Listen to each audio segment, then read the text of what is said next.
Okay, good evening, busybodies and lazy bones. My name's Danny. This is my own worst enemy, mental health podcast. Okay, so this week we are talking about the benefits of doing nothing. So I was tempted to maybe skip the usual anecdotal portion of the intro and just use the theme of the day as an excuse to say, bollocks to it, I can't be arsed doing anything. But yet again, as is often the case, my little boy Roman sort of inadvertently provided me with a little bit of source material that I felt was too good to pass up on. So I'm going to share it with you anyway. Okay, so Leanne, my partner Leanne, her best friend Ella is having a baby. Well, she's already had it actually, a couple of days ago, little girl, little baby Alba. But at the time that this happened, she was still waiting to give birth. And okay, so we're sat around the dinner table eating dinner. Again, this is often where Roman comes up with these little gems that he does. And we're talking about Ella having a baby and stuff. And one of the questions that Roman came up with was, he said, what colour is baby Alba going to be when she's born? Well, Ella, she's white, and her partner Mike, he's white as well. So we said, she's going to be white, kiddo. Unless, Ella's been getting up to a bit of mischief down the swingers club, in which case it's anyone's guess. Which, I didn't actually say that to Roman, don't worry. But yeah, anyway, so, say she's going to be white, kiddo. And he says, but why? I say, well, Ella's white and her partner Mike is white. Nothing, blank look, doesn't get it. And he says, but why does that mean baby Alba's going to be white? And I've got to say, I do love, like, the innocence of that. I love that for kids, like, skin colour doesn't come loaded with any sort of significance or anything. It's like your hair colour. Like, it doesn't matter. It's just sort of random. Anyway, so, I explain it to him in the most basic way possible. I sort of use the mixing a colour palette analogy, which, I know it's a bit more complex than that, but good enough for a 7-year-old round the dinner table. So I'll say, okay, right, well, when two white people have a baby, they have a white baby. Two black people have a baby, they have a black baby. And then if a black person and a white person have a baby, they have a mixed race or a brown skin baby. Now, the thing with Ella is, yeah, she's white, but she's one of these that likes to go for the sort of the sun-kissed look, I guess you'd call it. So she sort of lathers herself up in that fake tan stuff every couple of days. So using my own logic against me, Roman says, well, baby Alba's not going to be white then, is she? She's going to be orange like Ella. So anyway, then we had to try and, explain the concept of fake tan to a 7-year-old, which again went completely over his head, which it does mine as well, to be honest. I guess some people obviously feel sexier when they channel their inner Donald Trump. Anyway, so yeah, made me chuckle, so thought I'd share it with you. As well, so much for doing nothing in this intro. Just wanted to take a quick moment to say thank you to everyone who's subscribed to the YouTube channel in the past couple of weeks. So just quickly, if you missed the last episode, basically YouTube have changed their monetization policy for the smaller channels.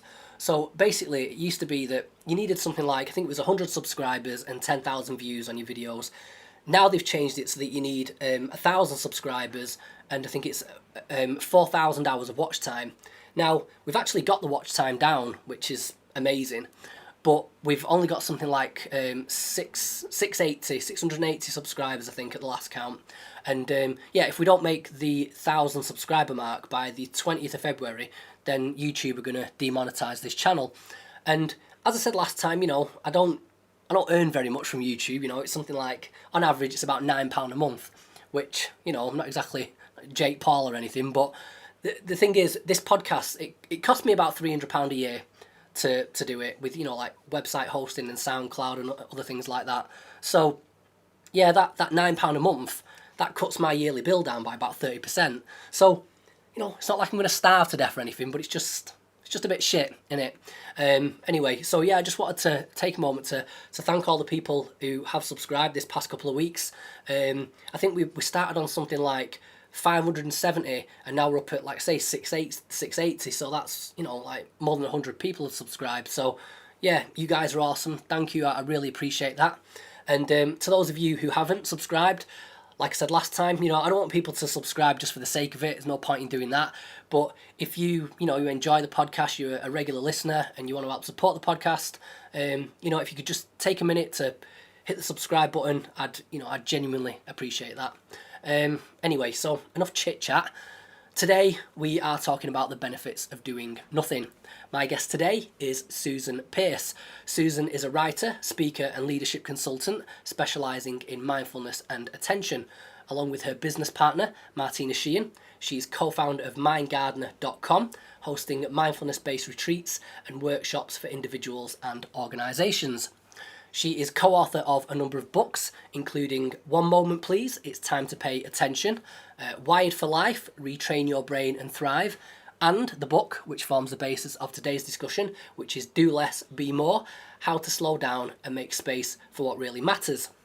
In today's episode, we discuss why doing nothing matters, why many people find doing nothing difficult, when productivity spills over into busyness, the difference between relaxing and wasting time, and how you can do less while still pursuing your dreams. And we also offer a few tips from Susan's book on how to master the art of doing nothing, including how to go on a date with yourself, having a not-to-do list, and learning to see the beauty in boredom. As always, any and all relevant links will be in the show notes, which you can find either in the video description on YouTube or on the website. Just go to myownworstenemy.org. And that's just about enough from me, I reckon, considering this is an episode about doing less. I'm certainly doing a lot of chit-chatting. So, without further ado, please enjoy my conversation with Susan Pearse.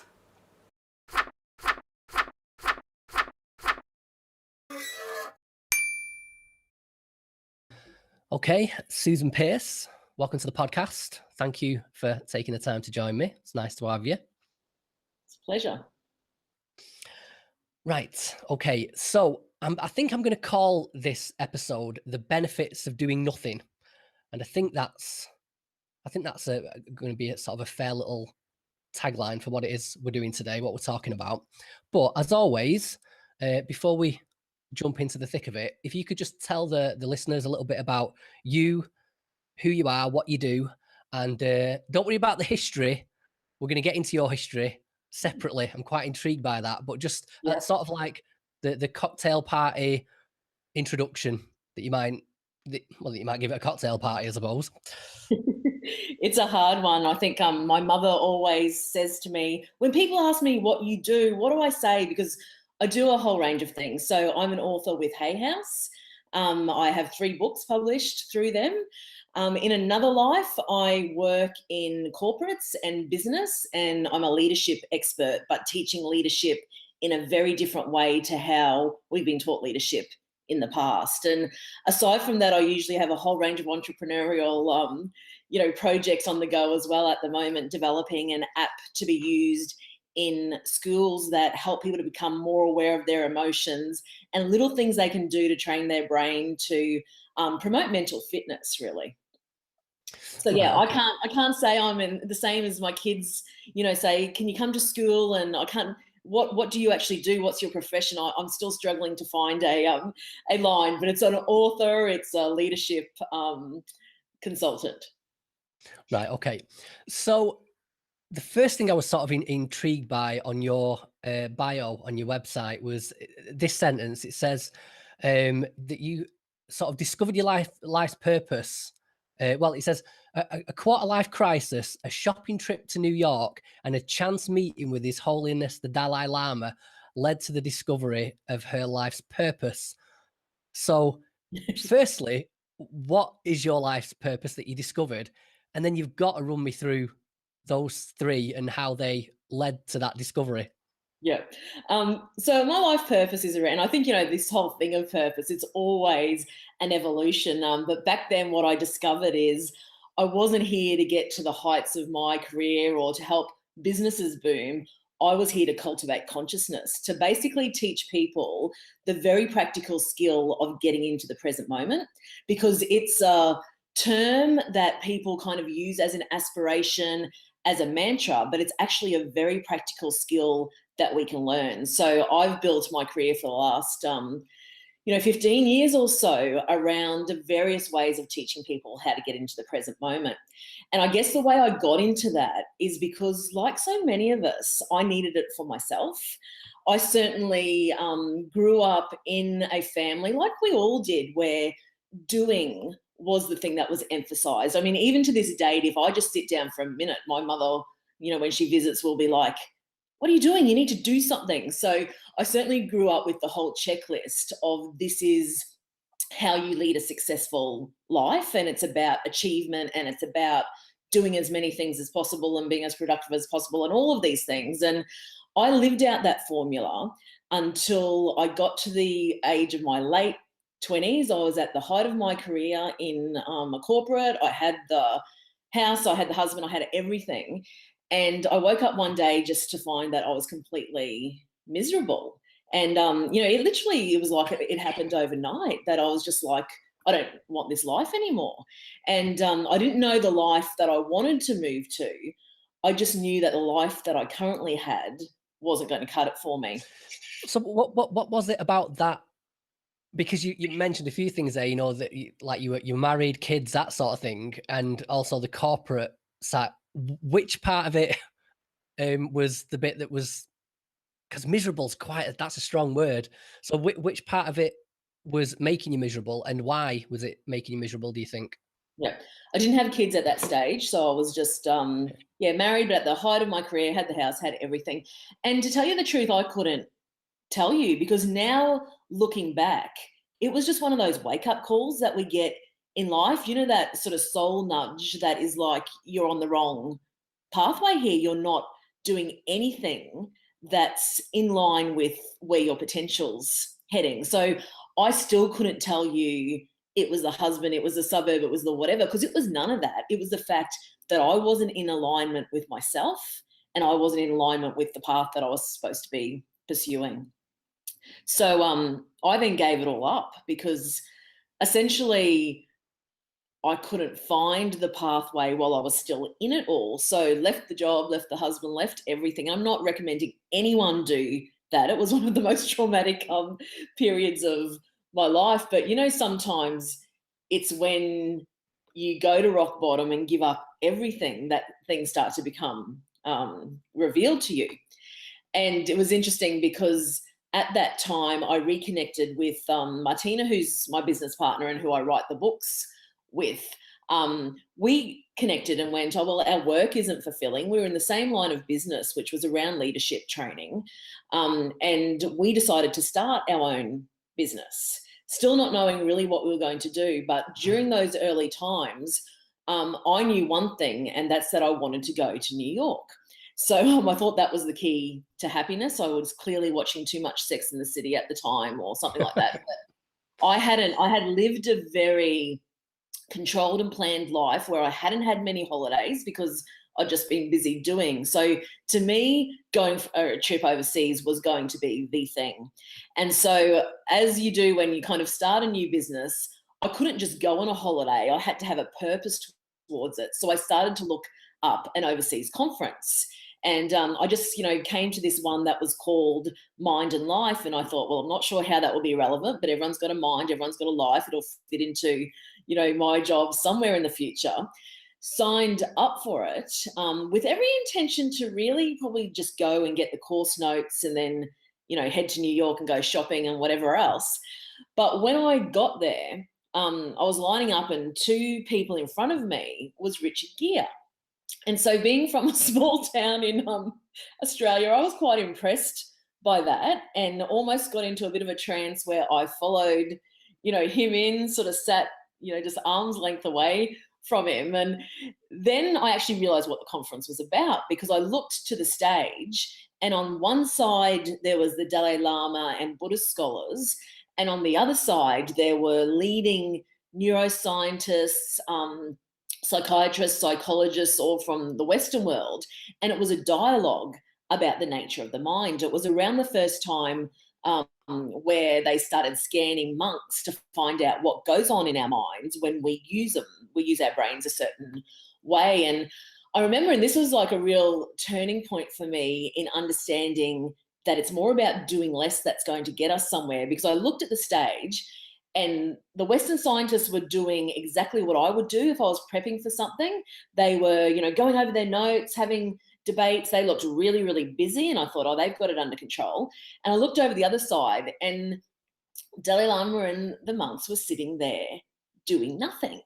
But of course, they weren't doing nothing. They were meditating. And I remember having this moment where I thought, I don't know whether they're going to be able to perform very well because they're not prepping. They're not looking busy.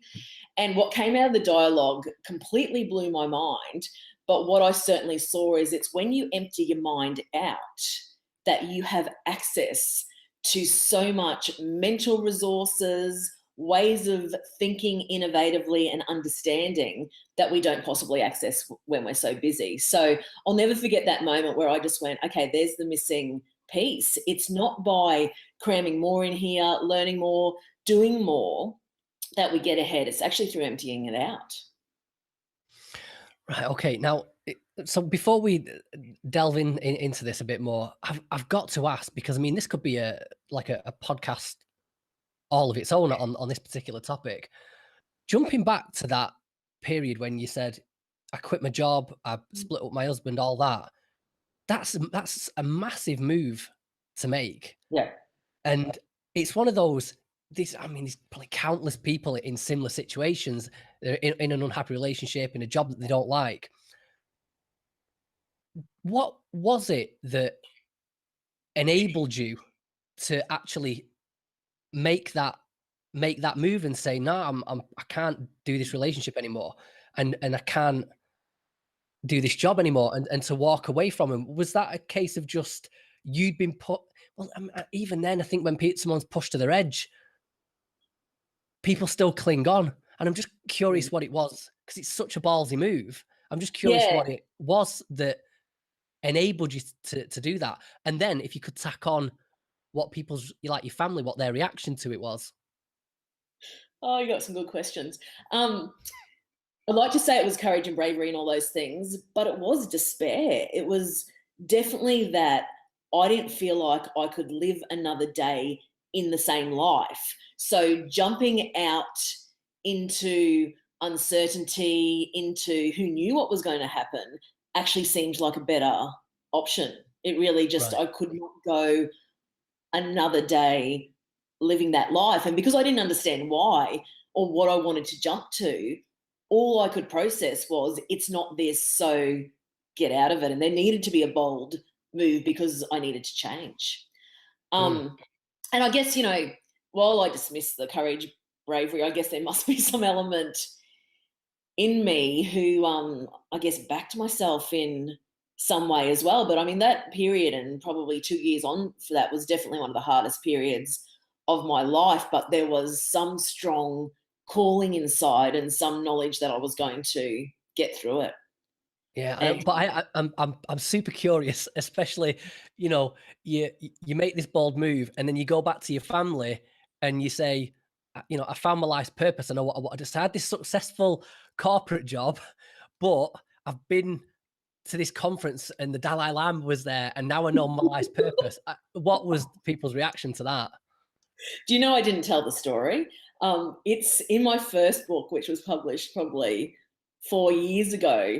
The story's in there, but that's when they would have been hearing it for the first time. The only version that anyone ever got was I wasn't happy and I was making some changes. But yeah, I think the reaction wasn't great at all because everyone was like, couldn't understand it, was going, what are you doing? You've got everything. This is just a completely crazy move. So yeah, the reaction was really bad. I had a lot of people that probably disowned me during that time who, thought I was crazy and didn't want to have much more to do with me. But as years go on, all that stuff gets repaired. Right. Okay. So, right, we'll get stuck into this now. So, the book that sort of I confess I haven't actually read the book, but a way that I sort of pick guests out is I sort of rifle through Amazon and I look Yeah. through the previews in books and stuff. And so your book is called Do Less, Be More. Your latest book, anyway. And what got me was, I'm just going to read this little Mm. extract from it, from the intro. So it's, we live in a world where busy is better. Me time is just a distant memory, and the human attention span rivals that of a goldfish. We need to stop, literally. It's time to bring back silence, stillness, and solitude. Once you learn to indulge in the magnificently difficult art of doing nothing, amazing things return to your life. You rediscover your potential for brilliant and surprising ideas. You realize your own inner voice offers great guidance and deserves to be heard. And you reconnect with the flow of life, which offers a free ride if you take a moment to get on board. So that was the paragraph that I was like, okay, that's that can be delved into, definitely. Yeah. So, but firstly, what was the, because you've been doing this a while now, Mm. so, and you've got other books that you've Yeah. written. So I'm interested in what the inspiration for writing this particular book was. Mm. This was actually a request from our publisher, Hay House, and it comes off the second book. So the second book's called One Moment, Please, and it's about the dying art of paying attention. So, the average person has 70,000 thoughts a day, 12,000, internal conversations going on. We are present for less than half of our lives. And that book is like a wake up call to say we are losing the art of paying attention, and this is all the consequences that will happen in the world when we lose this skill. And so that book's a wake up call. And obviously, the question that came off that was like, well, how do we slow down? How do we get present? How do we become more in the moment? So this book, Do Less, Be More, is the practical guide to how you slow down, get more present, get those moments of doing nothing. And that's what I have to emphasize at the start too, that this isn't a permission card to lie on the couch and think things are just going to, magically come to you. What we're talking about in this book is little periods of doing nothing and how absolutely crucial they are. But, the inspiration was around the practical art, and that, you look around the world, you're at a coffee shop and everyone's on their phones, or people are just racing around. Burnout is a massive problem around the whole, world. So it really is that incentive of giving people some skills to slow down before it's too late. Right. Okay. And so, so one of the opening chapters in your book is why doing nothing matters, and I kind of want to delve into that a little bit more. I guess firstly, it's, I'm wondering what the first I'm wondering what the downside is of being busy is, because I guess busy is, it's sort of a buzzword now. It's good to be busy. The more busy you are, the better you are. Yeah. The more you're getting done. And so if doing nothing is the opposite of that, Yeah. to the modern Western ear at least, it's going to sound like not being busy is a bad thing. So if we could if you could elaborate on that, Mm. why doing nothing matters, and Yeah. what's the downside of being busy? Yeah. And I think what you're saying, it's so true that we have definitely indoctrinated ourselves in this way of living where we think busy is better, we think busy is more productive. But there's only been research around this area in the last kind of 10 years where they look at the impact of the brain, but also on the impact of productivity. And the truths are things like that when we are multitasking, busy juggling many different things, we're actually 40% less productive. It takes us 1.5 times longer to do our things when we're juggling so much. So the productivity measures aren't actually there. It's a little bit of a myth. But the importance of doing nothing exists on a whole range of different levels. And as I was saying before, it's just these moments of downtime. And one of them just goes down to the health and efficiency of our brains, that most of us sort of live lives where we're never switching off. We're just running from one thing to the next. The minute we get some downtime, we're pulling out the phone and seeing whether we can, answer some messages or get on top of our emails, those types of things. So we are never giving our brain and our attention time to rest. And that's more important than we could possibly imagine. And we get that for the rest of our bodies. So, we know our bodies need to rest. elite sports people, recovery is a very important part of their program. But we haven't thought about that for our brains. And our brains are almost like computers, where closing them down at regular intervals will actually boost their efficiency and productivity. So a whole range of studies on things, even like 5 minutes in nature at lunchtime will boost your productivity by 80% for the rest of the day. It'll boost your learning and memory for 20%. All of these things that just show when we have those small periods of downtime, we are actually going to get more done. I think we've probably all had that experience where you've got the busy to-do list and then you actually just stop and go, oh, I need to go for a walk, or I'm going to go for a swim, whatever your thing might be. You come back and you can just, nail everything that you are doing with a lot greater efficiency.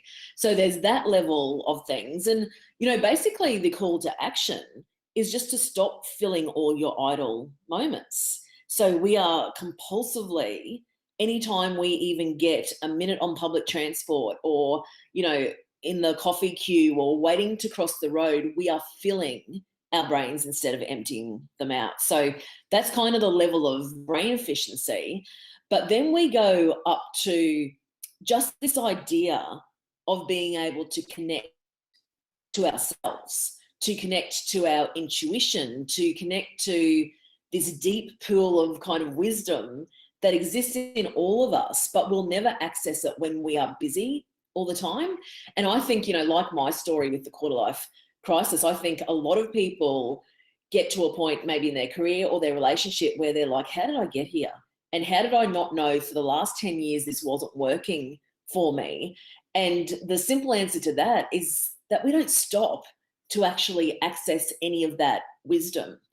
And there is actually in science now an explanation about why when we stop, our brain accesses a whole different type of information that is more aligned to things like intuition, insight, and wisdom. So unless we're having those moments of downtime, we're not connecting to ourselves, we're not connecting to our lives, and we're missing out on a whole heap of information.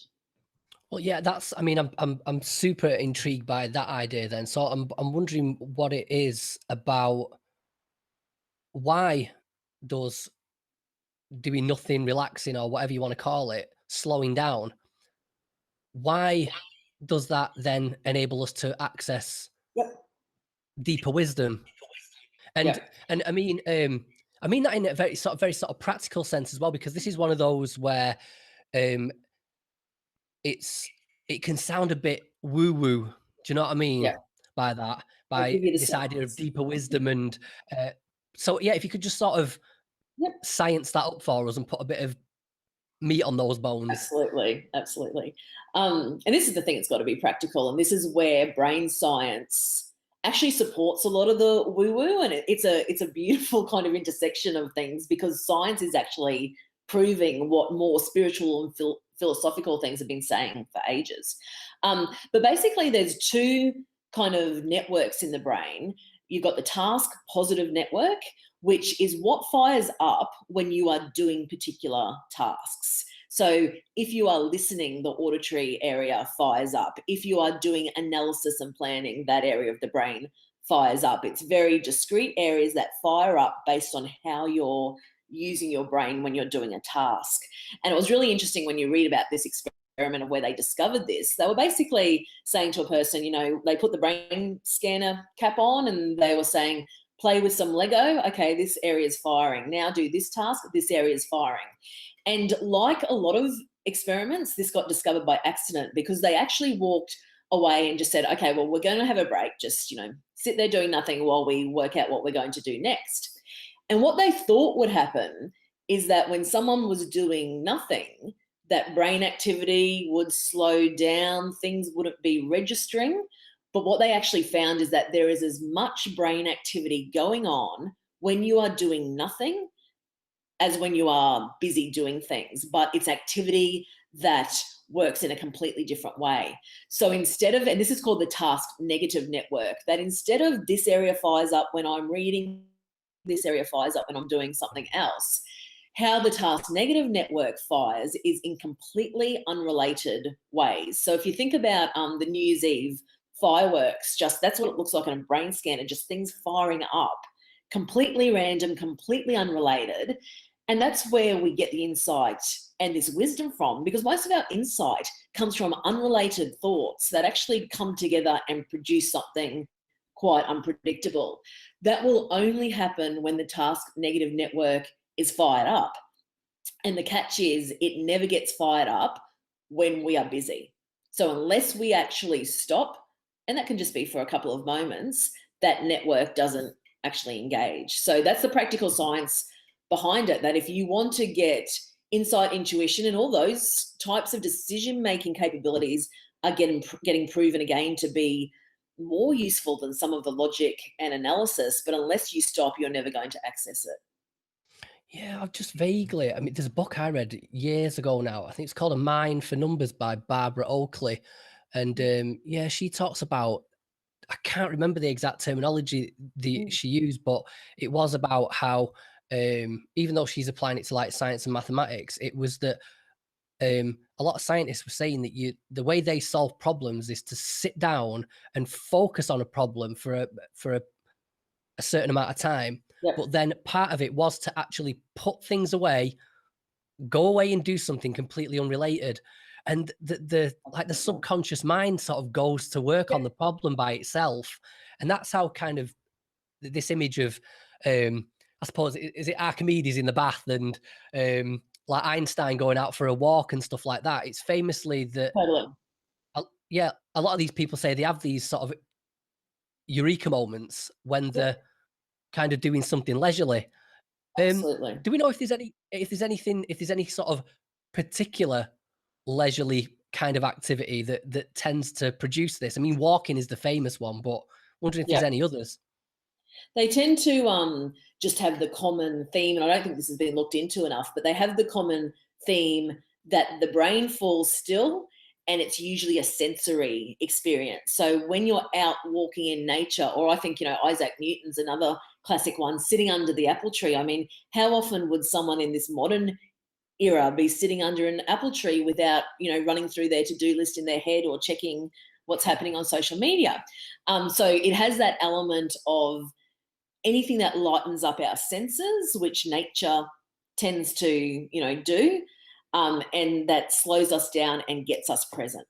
So I think for people, everyone has a different kind of activity that helps them do that. But the breath is another big one. And again, you see that sort of stuff in a lot of spiritual traditions, that just connecting back to taking a couple of really deep breaths will activate this network. Yeah, so yeah, anything like that idea of what people say about getting out of your head. It's very Yeah, much about like you say, things that are sensory experiences. Anything absolutely. that stimulates the senses that doesn't require well you to stick your big oar in and start thinking about it. Um, Yep, so absolutely. okay, well, a couple of things that have come up from this, and especially Yep, these are sort of like modern ideas. One would be sort of so squaring this idea with um, sort of people that are ambitious, people that want to get stuff done, um, would maybe argue that downtime is maybe something that's going to put you at a deficit. Not only are you not you're not getting stuff done, you're not learning or being productive or whatever, but you're possibly letting somebody else win whatever race you're a part of. So how do you square that idea? These sort of type A personalities that from yep, the moment they get up to the moment they go to sleep, it's work, work, work, and any kind of taking your foot off the accelerator is not just yep. unproductive but possibly dangerous to your Mm. career. Yep.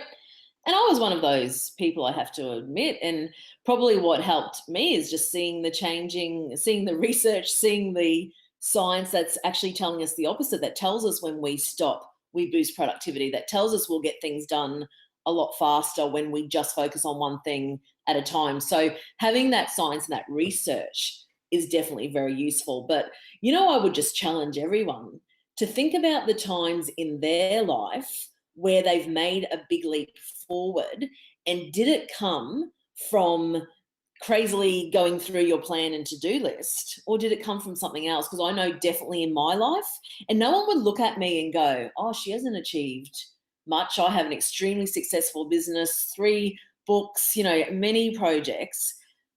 But that all came not from being the busy season, that all came from slowing down. And in fact, a few years ago, I did this interesting experiment because I started to feel like busy was creeping in again.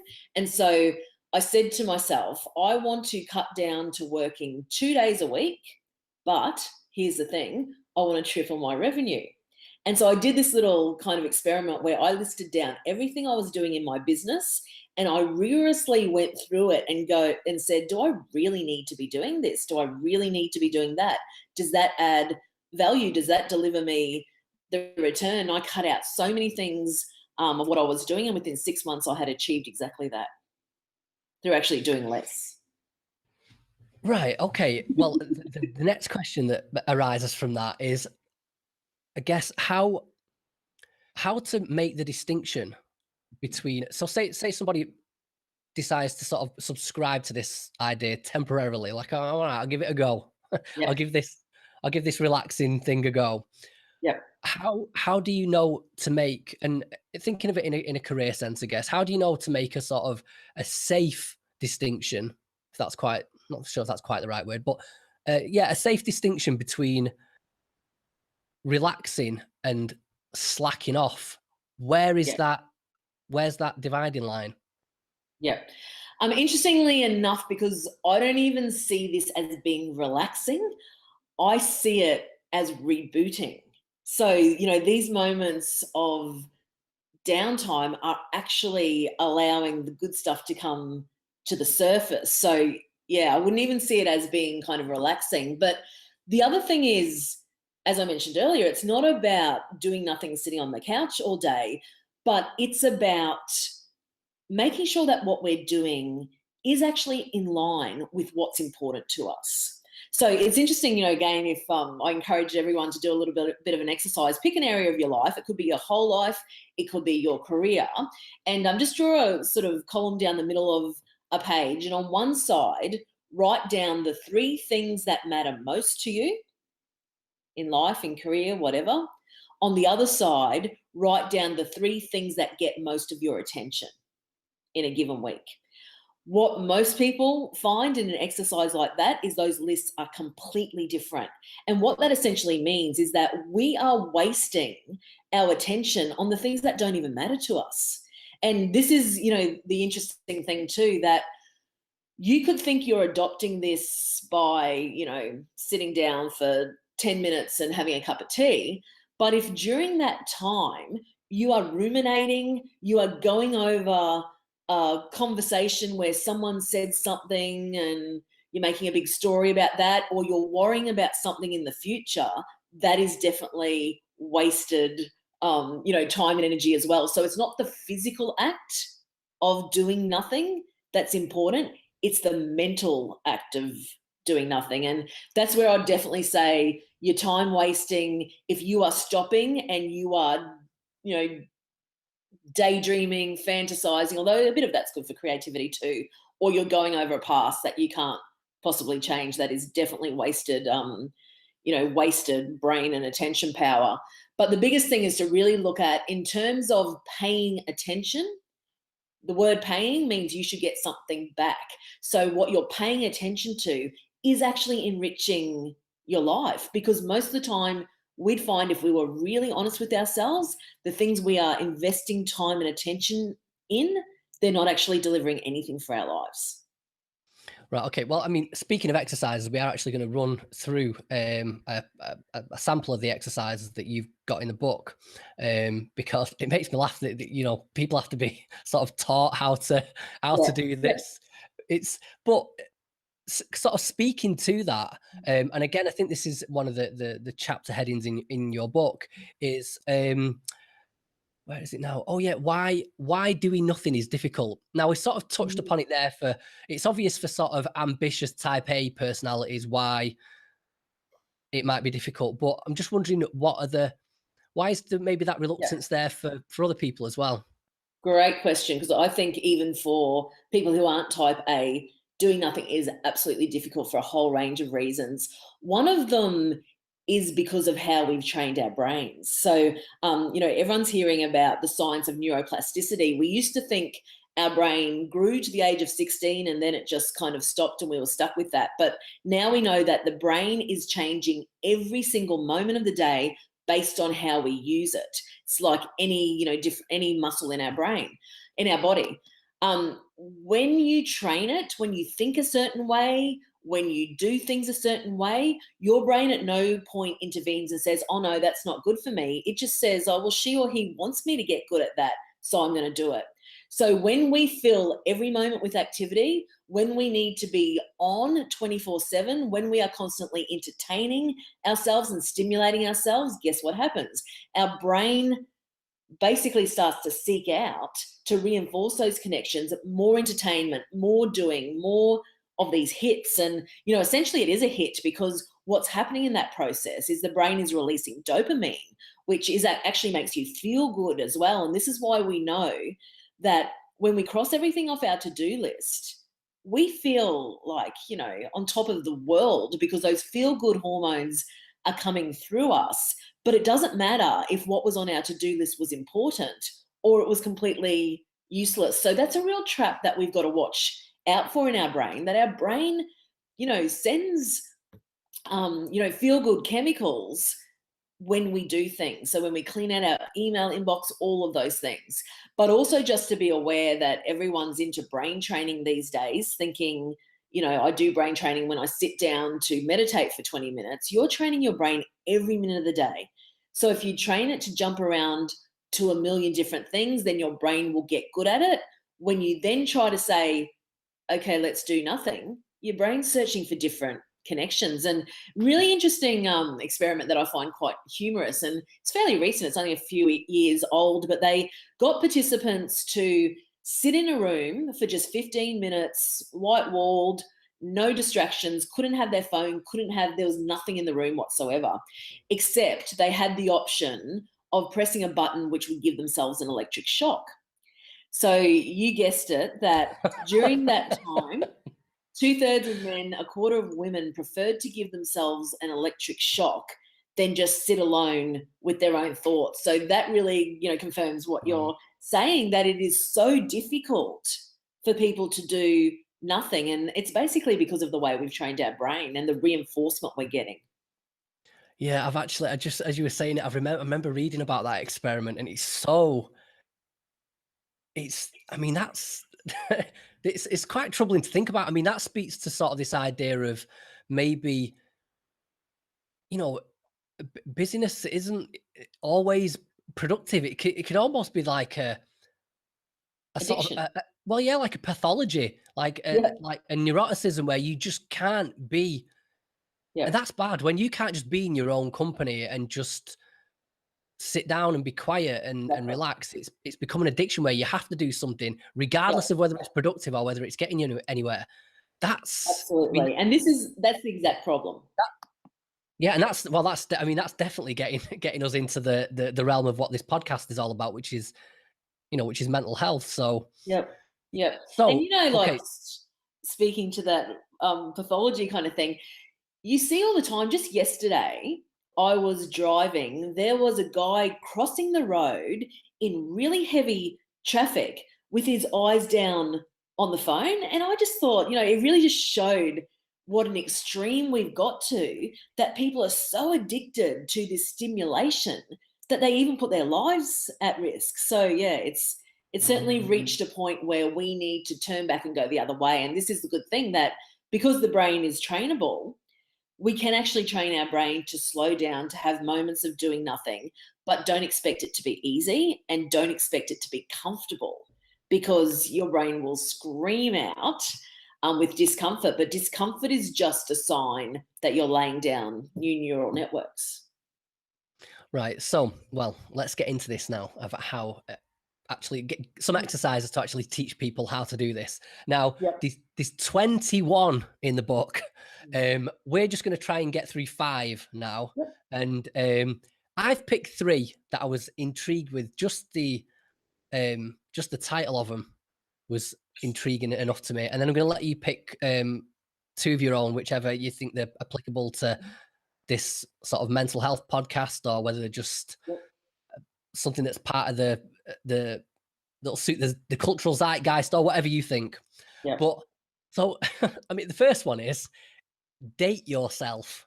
That's sounds fascinating. Date yourself. So what's that all about? How do we date ourselves? Yeah, I think, that one's back to something that you mentioned just before, is that so many of us can't actually even just be with ourselves in our, just be with ourselves in our own skin. We're always looking for distractions. And this is, as I mentioned before, like you go to a coffee shop and you just see people on their phones, even when they're sitting across from someone, they've got their cell phones out, or they're, writing a list. And it is actually very, very uncomfortable to sit at a cafe, to, go to a restaurant, to go to a park and sit there with no phone, no paper to work anything out. And essentially, this is what this exercise is about: to set yourself on a weekly basis a date that you actually schedule into, your diary or your calendar or whatever else it might be. And it might be you're going to have coffee with yourself, or you're going to sit in a restaurant, because that adds that other dynamic that you think everyone's looking at you going, oh, why don't they have any friends? But the point of the whole exercise is to just observe how uncomfortable, or for some people comfortable, you are just sitting there doing nothing. And, most people who have written in, who have done this exercise, just said they found it one of the most difficult things to do. But just like training any new habit, once they were on to the second week, they could actually sit there a lot more comfortably. And then that actually trained the ability that when they are in all the transitions in life, when I'm moving here to there and I might be stopping, they can actually just stop and do nothing. So it's a good one. Yeah, so the goal with that ultimately is to just be able to get comfortable in your own company, and be able to, go there, sit in the cafe, keep your phone in your bag, don't touch the phone, just look at your surroundings, feel comfortable that, you're not the center of the universe, and maybe people aren't worrying too much about what you're doing there. Is that basically the idea behind it? Absolutely. So would something like, because but you date yourself, and I'm wondering whether doing something like, whether it be, going for a walk, or maybe getting a massage or some sort of pampering treatment, would that be classed as the same? Because I think, say going getting a massage or something like that, that's not going to be as mentally uncomfortable as like the cafe exercise. Absolutely. So I'm just wondering if are they part of the same thing, or two sort of separate challenges maybe going on there? Yeah, I mean, small steps. And for people who, as you say, it's definitely true that putting yourself out in it, like a massage, there's a purpose there, and everyone's going there by themselves, and you think you're doing something. So adding, I mean, it's a great first step. If you have no pauses in your life, then things like that are a great thing. But then this next step is being able to, just sit there where something looks like it has no purpose whatsoever, and you are just challenged to just be there with yourself. Right. Okay. Now, this next one sounds right up my street. It's the not to do list. So, take us through that. What is a not to do list? Kind of sounds self-evident, but, also, how do we pick things not to do, or what shouldn't we be doing maybe? Yeah. It's one of my favorite ones. And it, I mean, I think the things that we say no to end up defining us a lot more than the things that we're saying yes to. And I think too often we're just saying yes to everything. We don't want to let people down. We might be people pleasers, or more comfortable in that doing space. But this is really about not necessarily throwing out your to-do list. What we ask people to do is write down their to-do list for the next 24 hours, to include in there not just the physical, I've got to pay this bill, or I've got to go to this meeting, but to include the things that are on their mind. So, for example, I'm concerned about this thing that's coming up on Friday or whatever else it might be, to write down all of that, what's in your mind, what's in the physicality part of it, but then to actually go through that list with a real challenges eye to it. And it's similar to the exercise I shared before where I went through all my business activities and said, does this thing really add value? For the amount of effort that's required, does it deliver me the return? Is it really a stepping stone to getting what I want or to achieving things? Or is it just my brain's need to be in control? The other thing is timing. Is it the right time to do this? Am I just doing it because it'll make me feel in control? Or am I doing it in the right flow of things? How often do we do something to then find out, oh, that thing didn't actually need to be done because things unfolded in a different way? So in the book, there's probably about 10 little things that are those types of things and more, where you just go through and answer those questions, but really apply a critical eye to, does this have to be done? When it comes to the mental things, it's challenging things like, does worrying about this thing on Friday actually make Friday's outcome any better?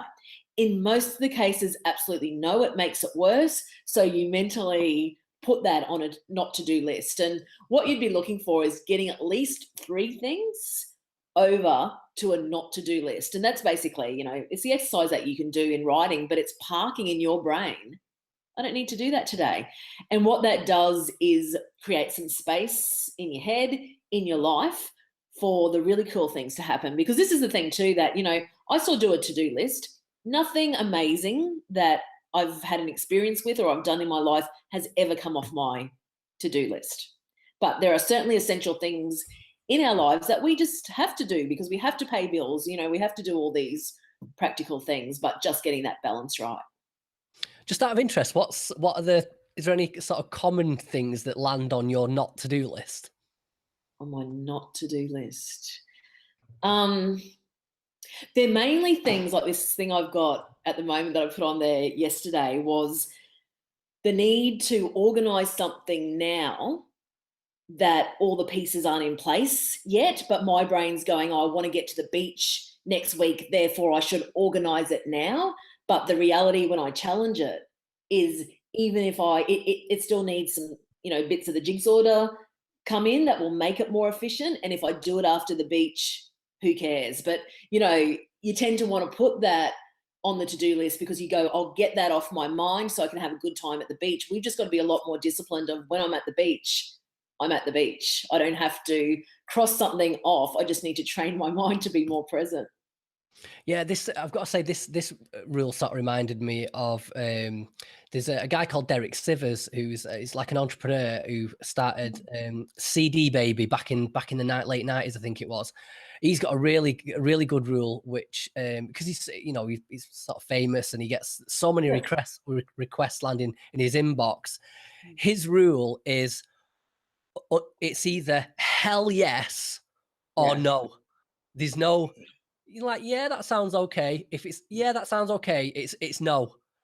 Yeah. It's hell yeah.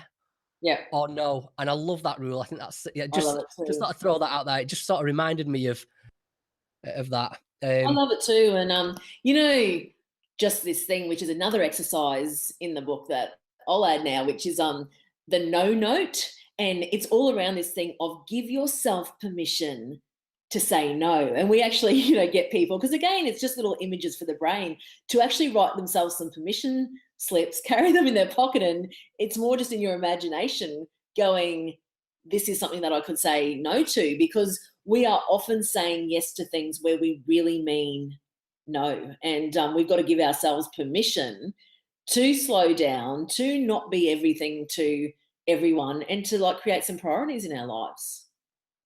Yeah. Yeah, I do. Yeah, I do like that one. I've got to say, I might like the idea, but I've got to learn to actually apply it a bit more. Yeah. And, the way I started that one for myself was you need to get the words right on how you say no. And so I started with email things because what comes in is, how can I say no, but still be a nice person and not be rude and not be offensive and not let people down? So a lot of it is just getting the wording right. And I started on email where it would be, thanks for your kind invitation, but I'll be saying no on this occasion. And, I still struggle with it. Yesterday I got a request for an interview and I started to write my response. Unfortunately, I'll have to decline. I'm like, no, it's not unfortunately. It's actually a choice that I'm making to decline, but we feel like we need to explain our no's, but we don't. They're our time. Right. This one is I imagine this is going to be a bit of an hard sell, this one. This is the beauty of boredom. So over to you. I'm not convinced, but let's see. Well, I think again, you talk about people like Einstein, and he's got some amazing quotes around what boredom brings to intelligence. And one of the things that I definitely observe as a parent is kids no longer get bored. They're just, they say they're bored, but they're just constantly entertained. They've got the iPad or they've got the PlayStation or they're doing something. And, when my kids tend to say, Mum, I'm bored, I say, well, boredom is one of the greatest experiences that I can give you, because it's always in the times after I'm bored that the creativity kicks in. So I'm bored, I'm bored, I'm bored. If you just sit with that, yep, well, that's fine. Work yourself out. They go out into the backyard. Some creative play tends to happen. And it's exactly the same with adults, that creativity is most often fueled out of boredom. So this exercise is all about checking out your relationship with boredom, but also trying to push past it and see the beauty in boredom. So there's many things you can do here. One example is going to a newsstand, a news agency, picking up a magazine or journal that you have no interest in whatsoever. So, it might be cycling or gardening or something that you're not into, and reading that, being present from front to back, and just seeing what comes out of it. Because I did this exercise in a business, and they ended up choosing these magazines that had nothing to do with their industry, and the most innovative business ideas came out of reading something that was completely unrelated and that they normally would have pegged as being boring. So, that's one exercise. Another one is, how we have all these labels on people, like, oh, I don't like getting in conversations with that person. That person's always, having a boring, talking about something boring. To actually target people like that you would normally put a label on, and resist the temptation to cut the conversation off short or redirect it to what you want to kind of do, and just be fully present with them and see if you can find a common point of connection. Because again, when you don't put on the lens of this is boring, the connections, the information that comes out actually really surprises you. And this is the thing about, the practical art of being present.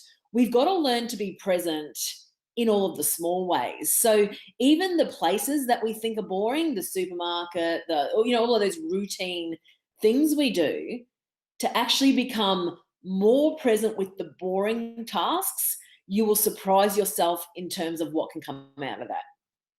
Yeah, I know. I've got to say, I really, really like both those ideas, but particularly the reading one. I think, Yes. yeah, I think especially nowadays.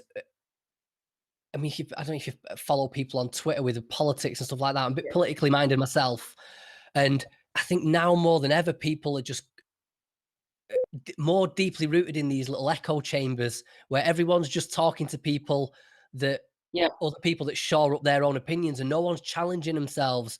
And I just think that's not just a brilliant idea for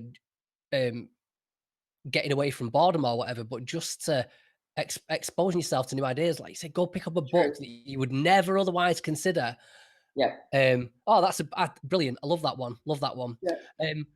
Okay, so you've already given us the no note, and I'm sorry, listeners, you're not having too many exercises. You have to go out and buy the book, I'm afraid. So they've had 4. So if you could pick one more that you, I don't know, maybe something a little bit of left field or something, maybe something that might challenge people's ideas a little bit more. I'm wondering whether this should be one that's very simple but has a high impact, and I might actually have to give two. Um, That's so fine. one of them is around paying full price, and basically what that means is committing to doing only one thing at a time. So if you are on the phone, you're not also sneaking away an email, cutting up dinner, driving while you're on the phone. You are committing to a single point of focus for every task that you do. When you're drinking a cup of tea, you're just drinking a cup of tea, you're not reading the paper as well. And, as I mentioned earlier, so much research around how doing one thing at a time is way more productive, but it's a good exercise that will just start to slow your brain down. And I'd just suggest that you don't go for everything, but maybe you just pick a couple of things in your day. It might be every time you're listening, you're paying full price.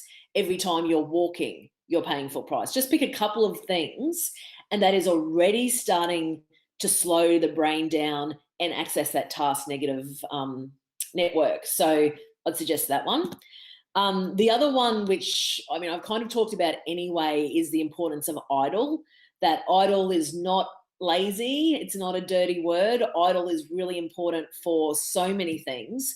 So to choose again a couple of idle moments in your day, if you are a person who gets the takeaway coffee, it might be in the line, or if you travel by public transport, and you don't have to do it your whole trip, but you might say between this station and this station here, I'm going to do nothing. So choose, we all have idle moments in our day, we're just filling them. So choose a couple where you simply will resist the temptation to fill them and you'll just be present. And those things together, done every day, they sound so simple, but you will see an amazing result for your mental health. Because that's something that I haven't really touched on, that as doing has increased, as we're doing more multitasking, that's registering in the same area of the brain where positive emotions are. So essentially, we are damaging the area of the brain responsible for positive emotions by multitasking and by doing more. So you'll actually find that by slowing down, that becoming more present in the little task, you'll see an improvement in your happiness. Yeah, I've got to say, Susan, I think that that idea of paying full price, especially when you sort of think about it and apply it to your relationships with other people, that's huge. So, what I mean by that is, so let me give you a little anecdote. It was a few years back now. So my little boy's like 7 now, and this must have been when he was 3. And I took him onto the park, and it's quite a busy day. I think it was at the weekend, and I remember there was one moment there where, let's say there was a dozen parents on there with the kids. There was one moment there where every single parent was on the mobile phones while the kids were playing. And I remember thinking, sort of ironically, that I wish I had my phone with me so I could take a picture of it. And the most heartbreaking bit was, I remember there was a little girl stood on the climbing frame with her arms out, waiting for her dad to catch her because she wanted to jump off the climbing frame. And he was just down on his phone. I remember thinking to myself that day, I'm never going to be that dad. That's never going to happen. So from like, I've got a little baby girl now. She's like 10 months old. Whenever I'm with her, I'm totally with her. The phone doesn't come out. I'm not messing about on a computer or anything like that. And even like you're saying, even though that exercise is a way of cultivating mindfulness and being present to the moment, the ramifications of it go way beyond your Absolutely. your own personal state of mind or anything. It's so that's Such a beautiful story. Such a beautiful story. And this is the thing when we talk about why having those moments of doing nothing matters. And the thing that I didn't talk about is just the connection we have with other people. Because, even that simple act of listening, it's very hard to actually get someone who's listening without distraction, without their eyes going around, without them jumping in and trying to solve your problem. And, how much more connected we would be if we just eased off on how much we've got to do and we just got Yeah. present with the moment. So I love that. I love that story. And the thing is, with kids as well, like parents these days are spending more time with kids than we ever did before, even though we're usually double income families, etc. But what we're not giving is attention. And attention is way more important than time. And you'd know as a parent too that, 5 minutes of pure focused attention with a child makes up way more than a whole day with a distracted parent. So, and that's just not with kids, that's just with everyone. So, very important. Yeah, I think it's that idea of you've got to be sort of kind to future self as well, because in both instances, whether it's you're staring at your smartphone all the time, you're not going to remember that. That's not a memory. Do you know what I mean? And you're not going to. I don't think. See, I ran a business as well about 10, 11 years ago, and the the memories I've got of running that business, none of it was when I was busy and run off my feet and always doing Exactly. something. It was the moments in between that. Do you know what I mean? When you're connecting with Yeah. somebody, they're the bits that you remember. So, I well, love that. anyway, It's I love just that as, a whole theme of this. It's the moments in between that are important, but unfortunately we're filling all the moments in between. So if we just start there with getting more space, more stillness into the moments in between, then we're going to go a long way. yeah, definitely. Well, Susan, before I let you go, I always subject everybody to a bunch of quick fire questions. If you've got the time, that is, of course. Mhm. Right. Yep. Okay. So, They're going to be aside, are they going to be? tricky, hard. Yes, that's the idea. Sort of philosophical questions, off the cuff, kind of catch you by Yep. surprise and get your first answer. That's the idea. So, beside your own, which I will include in the show notes, your book is "Do Less, Be More," but we will plug away at that a bit more soon. But besides that book, do you have any book recommendations for the listeners, either on this topic or just anything else you feel would be of value? I can only think of books that I'm reading at the moment. I read a lot of Carl Jung, his books, and Really? I'm reading a book of his at the moment, The Science of Kundalini Yoga. I've got right into doing Kundalini Yoga, so I'm reading a lot of books on that topic. But yeah, that's what I'm reading. I don't know that I'd have any No, that's recommendations. fine. No, that's fine. That's a book recommendation, and like I say, I'll include that in the show Anything by notes. Carl Jung. Okay, if you could, this one, if you could take the reins of power at the Department of Health, what policy would you implement to improve the mental well-being of the general public? Mhm. I would definitely bring in mental fitness as a priority. Like a lot of government and health things in Australia are all around mental illness. So I would make mental fitness the most important thing that's taught in schools before physical fitness even is. And yeah, that we just have a whole massive program in the workplace and schools around building proactive mental health. Okay. What, if anything, keeps you up at night? I would have to say nothing. Yeah, I'm not a warrior, but again, I've trained this out of myself. The Susan in the quarter life crisis used to sit on a bed going over all the things that she did wrong and the things she did badly to people. And I've now trained my brain out of that. So I can't think of a thing that keeps me up at night. Well, that's a great answer. Um, what's the best piece of life advice anyone's ever given you?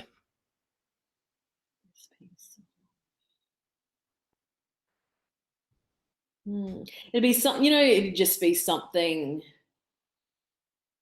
around, it'd be a mantras actually, things like it is what it is, that so often we are fighting against reality. I wish it was like this, or I shouldn't have done that. But to actually just give yourself the freedom by that mantra of it is what it is, now what am I going to do about it? So accepting life for what it is, but still taking action. Okay. What mistakes do you continue to make despite knowing better? Mistakes.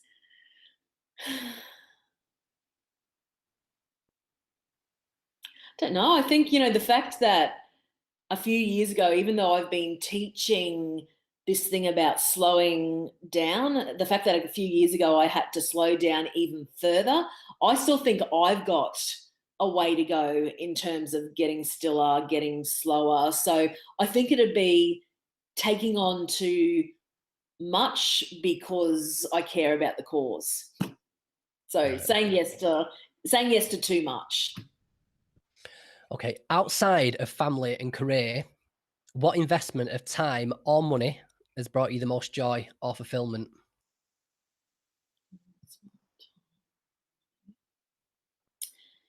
It would be personal development retreats that I've done. And, I try to do something once a year to, really just work on my personal development. So it's something different every year. Last year, I did a workshop, which is the thing that got me into Kundalini yoga with John Wineland. Are you familiar with him? He's in the States, an expert on men's leadership, but he worked with his partner who's a Kundalini yoga master, and I did a 5-day retreat that combined yoga but also spiritual intimacy and connection with people and that sort of thing. So yeah, it's usually an experience where I'm stripping the layers off. Okay. The final one, the big one, is what do you think is the key to happiness? The key to happiness is definitely realizing none of it exists out here and that it's all in here. And I think if we can try to find that place where home is inside of us, any loss outside of us will be temporary because we'll always have that place to return to. So it's cultivating that connection back to yourself and realizing that the buck stops here with you. Okay, Susan. Well, thank you very much for taking the time to join me. Have you got any links you'd like to direct the listeners towards? Feel free to So mention any book. all the books will, they're on Amazon. They're available in stores over your way. So do less be more. If you Google that on Amazon, I'm sure it will show you the other two books, which are One Moment Please, and there's a book about fear and how you get over that called Wired for Life. But yeah, the website's mindgardener.com where you'll get that information as well. On Facebook, Mind Gardener. So yeah, if you want to look and be part of the community, that would be great also. Okay, well, as always, I will include all those in the show notes. Susan Pearse, thank you very much. Thank you.